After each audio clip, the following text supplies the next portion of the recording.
요즘 보홀 여행 진짜 많이 다녀오시는 것 같아요. 근데 다녀오신 분들 얘기를 들어보면 후기가 딱 반반인 것 같아요. 어떤 분들은 보홀이 인생 여행지였다 이렇게 얘기하시는 분들도 있고, 어떤 분들은 진짜 별로예요 이렇게 얘기하시는 분들도 있는 것 같아요. 제가 프리다이빙 강사를 하면서 보홀을 10번 넘게 갔다 왔거든요. 보홀의 여행 만족도는 딱 두 가지에서 갈리는 것 같아요.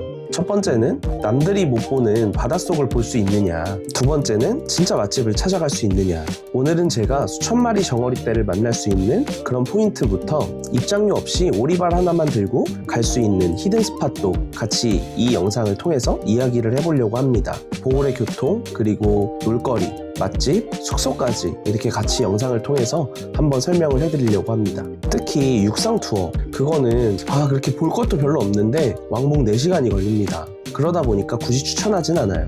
원래 보홀이 직항 비행기가 생기기 전에는 다이버들이 세부에서 오션젯 배를 타고 이렇게 넘어가던 여행지였어요. 그만큼 바다 환경이 미쳤습니다. 바다를 잘 즐길 수 있는 방법들 알려드리도록 하겠습니다.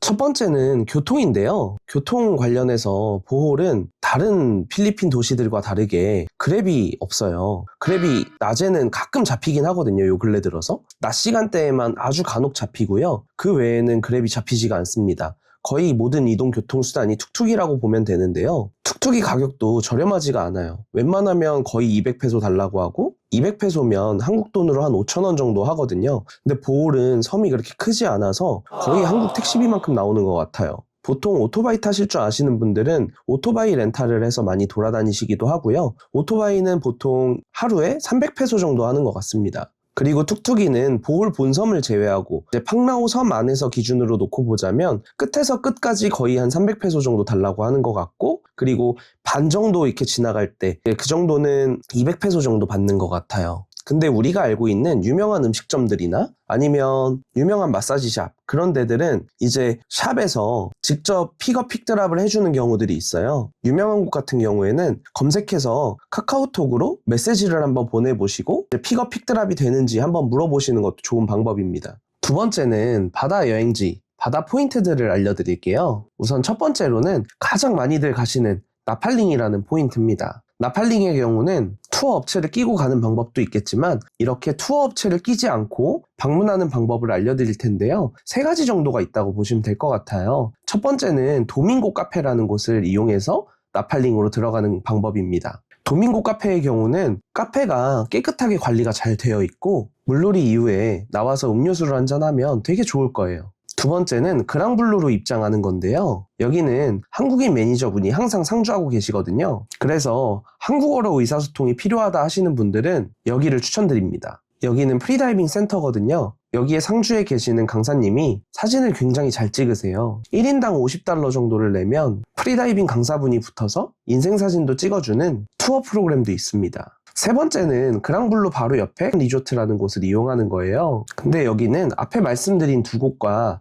크게 메리트가 없어서 저는 대부분 그랑블루 또는 도밍고 카페를 자주 이용합니다. 나팔링 투어에 가시는 분들은 보통 이제 구명조끼를 입고 물 위에서만 이렇게 구경을 하시는데요. 사실 나팔링의 가장 아름다운 모습들은 절벽 쪽에 있습니다. 프리다이빙을 할 수 있다면 3에서 5m만 내려가도 수천 마리의 정어리떼가 내 주변을 감싸주는 그 황홀한 경험들을 하실 수 있을 겁니다. 그리고 또 하나의 나팔링 명소는 절벽 포인트가 있는데요. 절벽 포인트는 수심 10m 정도만 왔다 갔다 하실 수 있다면 인생샷은 무조건 여기서 찍으실 수 있을 겁니다. 두 번째는 발리카삭이라는 포인트예요. 발리카삭은 호핑 투어를 끼고 가거나 배를 빌려서 가는 방법이 있어요. 호핑 투어를 끼고 가는 방법들은 네이버를 검색해보면 업체들이 많이 나올 테니까 따로 설명을 드리진 않을 거고요. 저는 아까 말씀드린 것처럼 투어 없이 입장을 할 수 있는 방법들을 먼저 안내를 해드리겠습니다. 그러면 투어 없이 가는 방법 중에는 배를 빌려서 가는 방법이 있는데요. 배를 빌리는 가격은 4명에서 5명 정도가 탈 수 있는 작은 배를 빌릴 때 2,500에서 3,000페소 정도 합니다. 그리고 발리카삭의 입장료가 별도로 있는데요. 발리카삭의 입장료는 300페소 정도 합니다.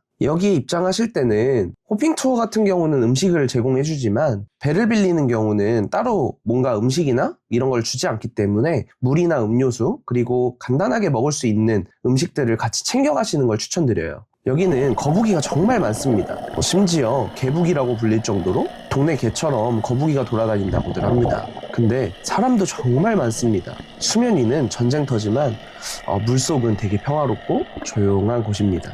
남들이 둥둥 떠 있을 때 우리는 조용한 바닷속으로 내려가서 거북이가 밥을 먹는 모습도 볼 수 있고 옆에서 나란히 자명으로 같이 사진도 찍고 할 수 있습니다.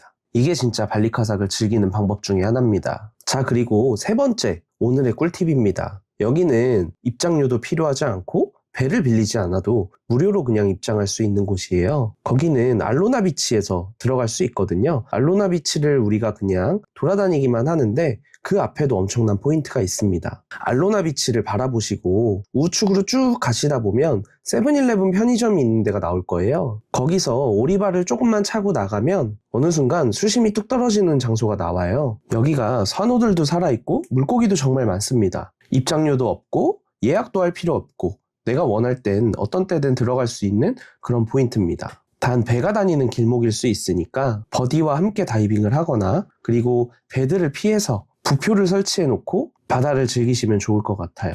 안전이 가장 중요합니다. 그 중에 안전하게 이곳에서 놀 수 있는 방법 중에 하나는 핀을 차고 나가다 보면 조금 나간 곳에 배들이 모여 있는 곳이 있을 거예요. 그 배들이 스쿠버 다이버들이나 프리다이버들을 내려주는 배들이거든요. 그 배들 사이에서 바다를 즐기시면 안전하게 바다를 즐기실 수 있을 겁니다. 이런 장소들을 투어비를 내지 않고 그냥 입장료만 내고 아니면 배만 빌려서 갈 수 있는 방법 중에 하나는 프리다이빙을 배우고 바다에 가는 것입니다. 이렇게만 해도 프리다이빙을 배울 수 있고 그 비용을 투어비에서 뽕을 뽑을 수도 있을 겁니다. 이런 포인트들을 즐겁게 즐기기 위해서 또는 안전하게 즐기기 위해서는 프리다이빙을 꼭 배우고 보홀에 가시는 걸 추천드립니다. 레벨 과정을 하셔도 좋고요. 레벨 과정이 아니더라도 체험이라도 꼭 해보고 가시면 보홀의 만족도가 아주 달라질 겁니다. 세 번째는 보홀에 있는 맛집들을 알려드려 보도록 하겠습니다. 신나게 다이빙하고 놀았으면 이제 배를 채워야겠죠. 보홀에 맛집이 없다는 사람들이 많은데요. 보홀에 맛집이 없다는 말은 제가 취소하게 해드리도록 하겠습니다. 상황별로 정리를 해드릴게요.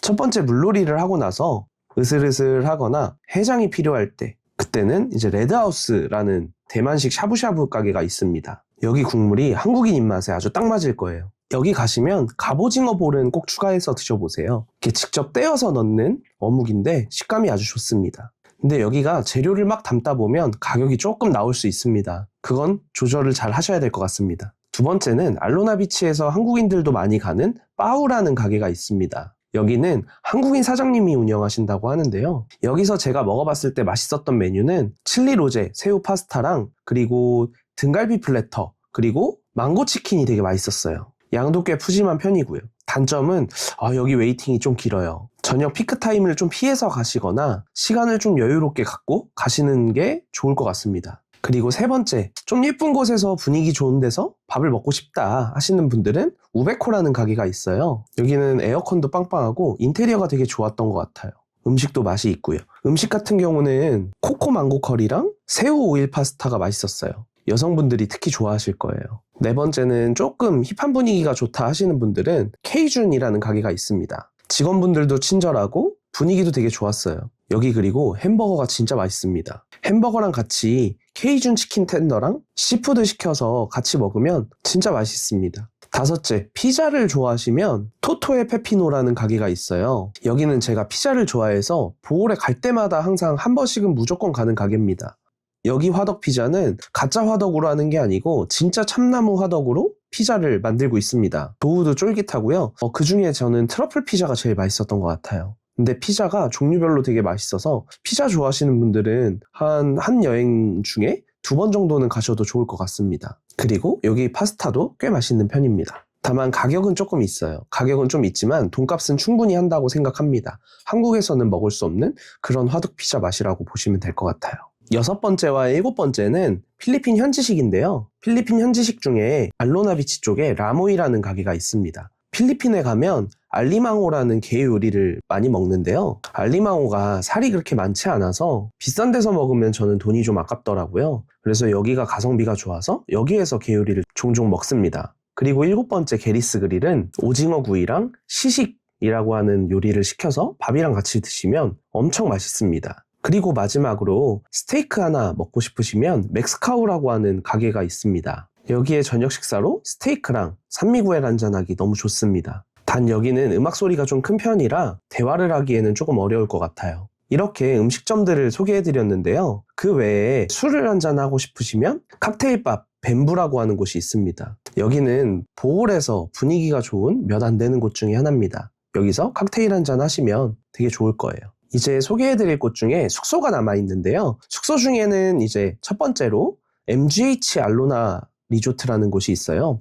여기는 제가 가장 추천하는 곳 중에 하나인데요. 가격도 저렴하고 알로나 비치 한복판에 있어요. 그러다 보니까 아까 교통이 안 좋다고 했는데 걸어서 다 알로나 비치를 돌아다닐 수 있고 그 외 지역으로 나갈 때는 픽업 픽드랍이 되는 곳을 이용을 하거나 하다 보면 툭툭이를 타는 일이 많이 줄어들 수 있습니다. 그래서 내가 교통비를 좀 아끼고 싶다 하시는 분들은 MGH 알로나 리조트 굉장히 추천드립니다. 숙소 컨디션도 좋고 수영장도 있고요. 다만 단점은 아까 말한 맥스카우 바로 옆에 있거든요. 그러다 보니까 밤에 조금 시끄러울 수도 있는데 저는 불편함을 못 느꼈었는데 시끄럽다고 하시는 분들이 종종 있더라고요. 그리고 두 번째, 룸 컨디션이 굉장히 중요하다 생각하시는 분들, 그리고 가족 단위로 같이 여행을 가시는 분들은 숙소에도 어느 정도 투자를 해야겠죠. 그런 분들 같은 경우는 해난 타왈라 리조트를 좀 추천드리는데요. 여기는 시설도 깔끔하고 조식도 맛있습니다. 해난 알로나 쪽 비치도 이용하실 수 있고요. 해난 알로나에 비해 컨디션은 좀 더 좋은데 가격은 조금 더 저렴합니다. 비치 바로 앞이 아니어서 조금 불편할 수 있겠다 생각이 들지만 카트로 이동하시면 돼서 불편함은 없으실 거예요.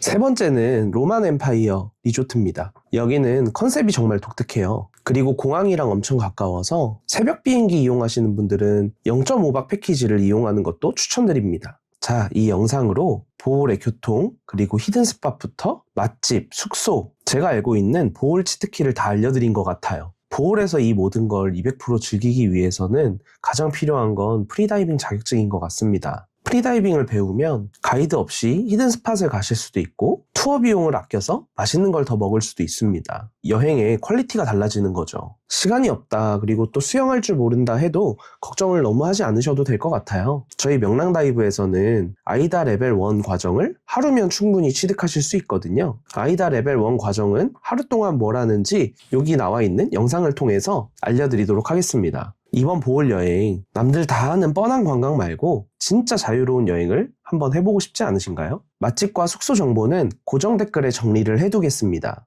영상이 도움이 되셨다면 구독과 좋아요를 눌러주시고 보홀에 가셔서 제목까지 더 재밌게 놀아주시기 바랍니다. 지금까지 명랑다이브 정의명 강사였습니다.